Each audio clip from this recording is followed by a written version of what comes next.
Yes, people, coming at you today with Keep It Real, episode number 1. Today we are going to speak about why structure equals freedom. So then, about 2 years ago, I was introduced to the concept that structure equals freedom by a man called Ido Portal. I don't know if this is his quote, but he introduced this idea to me. And I think many other people have probably said this in different ways, some of my other heroes, influencers, etc., etc. But Ido Portal, when he said it, it really stuck with me because this is a guy who, from what I know, has travelled the world with merely a backpack, which would say to me this guy is probably motivated by exploration and freedom and autonomy, as I am. And so coming from him, it was like it was coming from the horse's mouth, so to speak.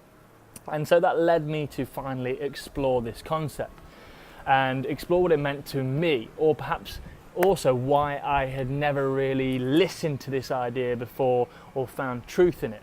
So if you have heard this term before, you may not have had someone then explain it or give you some detail as to why it potentially is true or true for you as well. And so that's what I want to do today within the next 5 minutes, so bear with me. So let's break this statement down, let's unpack it. Structure equals freedom. How does structure equal freedom? This is what used to go through my mind. It'd be like, no, of course that's not, well, that's the age-old conflict of freedom and structure. Surely structure is, feeling trapped, structure is confinement, structure is limitation. Well, maybe it is, but maybe it isn't. Where we often derive our attachment to structure from is our past experience of structure. And for most, I imagine, we have experienced a structure of sort from our parents or from our carers when we were younger. And this might not necessarily have allowed us to feel good or at least feel free. And if you're anything like me, that was the case. Obviously our parents have to implement a structure of their belief, of their guidance, of their thoughts, of their wants and needs as well. And for anyone who's highly motivated by freedom and autonomy, well, it's just not going to feel good. It just isn't, because we aren't making the choices, we aren't making the decisions that define that structure. So long story short, one of the main reasons we probably don't listen to this statement or haven't even picked up on it before is because we immediately dismiss the word structure as something that could be positive, enlightening, empowering, valuable. It's very important that we firstly explore what feelings and emotions come up for us when we think of the word structure. And if it's anything that's limiting, I would perhaps, or negative, or in any sense, I would perhaps explore where that came from and who that links to, or what that links to in your past or your kind of early childhood or early life. Anything before today.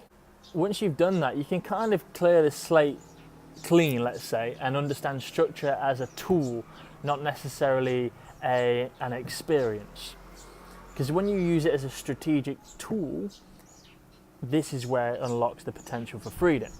So let's see what structure is really. So structure is essentially like, say, routine. It could be massively linked to routine. And let's say that then that links to familiarity. Now, so what is familiarity? Well, it's knowing that something is potentially predictable, that something is there that we've seen before, something has happened before, we've felt something before, it's familiar. Now, to a relative degree, we all enjoy an amount of familiarity, an amount of predictability, some more so than others. As Tony Robbins will talk about with the 6 core human needs, we have a need for certainty to a certain extent, to a relative degree, some more than others. Let me stress that as much as possible. That being said though, we all require a certain amount. And so having a routine or structure is necessary for us all to tick the box of certainty. But what does certainty link to? Well, certainty links to security and stability, which could also be labelled as safety, feeling safe. When we can tick our box for security and stability, or certainty, familiarity, all the things that link with it, predictability, once we can tick that safety box, we're no longer living in any form of threat. We're not living in a conscious or unconscious fear pattern. You see, when we're living in that state or that place of being, it's very difficult to move past the focus of survival or surviving to thriving. They can't coincide. Let's summarize this.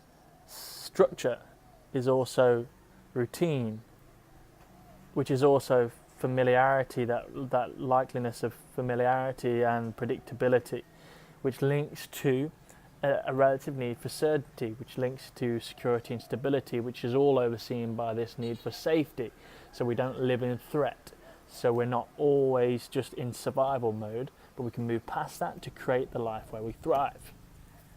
Cool. So let's see more how structure could equal freedom. If you look at the bottom parts of Maslow's hierarchy, well, he has the safety needs, right? We need to get past those safety needs to move up through that pyramid, through esteem, and all the way up to self-actualization. So to do that, we have to tick these boxes. So what I want to offer to you now in this following section is how you can perhaps use the tool of structure coincided with routine to, on a daily basis, tick that need for structure, safety, stability, security, all those things, so we can come out of surviving and into thriving as regularly as possible. Why do we want to do that? Well, when we are thriving, when we are past those safety needs, we can access our zone of genius, our creativity, our state of flow. We don't necessarily access a flow state when we are merely just looking to survive. So that's a good reason, because we want to be in the flow state where we are most creative, where we can then start to continue to create the life where we thrive and fucking enjoy ourselves.